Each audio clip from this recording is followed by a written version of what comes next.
René Magritte. Belgian surrealist artist, he became well known for a number of witty and thought-provoking images that fell under the umbrella of surrealism. His work challenged observes preconditioned perceptions of reality.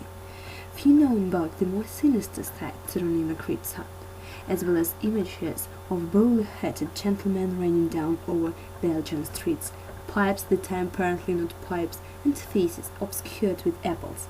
The surrealists created disturbing and violent images. The Difficult Crossing is the name given to two oil-on-canvas paintings by René Magritte. The original version was completed in 1926 during Magritte's early prolific years of surrealism and is currently held in a private collection.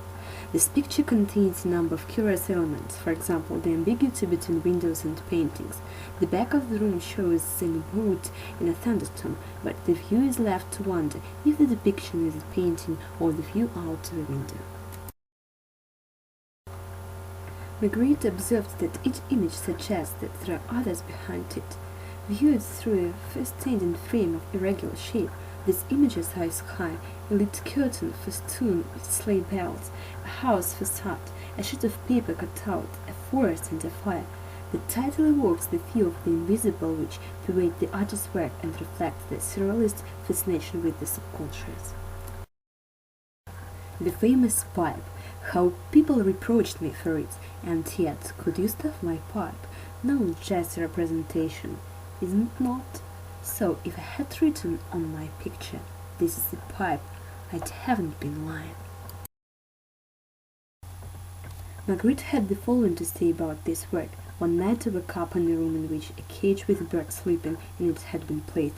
A magnificent terror caused me to see an egg in the cage instead of the vanished bird.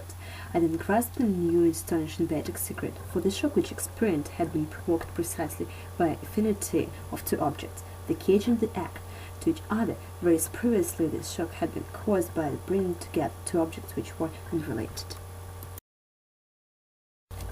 In front of a window sill from inside the room, Magritte placed a painting representing exactly that portion of the landscape covered by the painting. Thus, the tree in the picture had the tree behind it outside the room.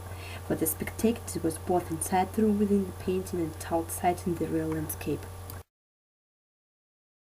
This painting depicts an almost photorealistic table setting with a slice of ham in the center.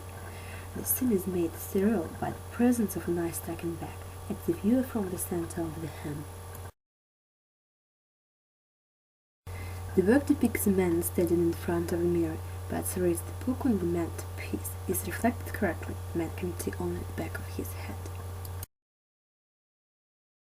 Here we see a large room with the walls paneled with various scenes or windows.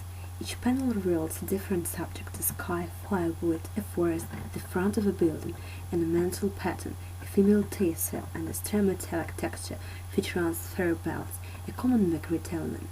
Inside the room is a cannon. Magritte described his motivation for this painting.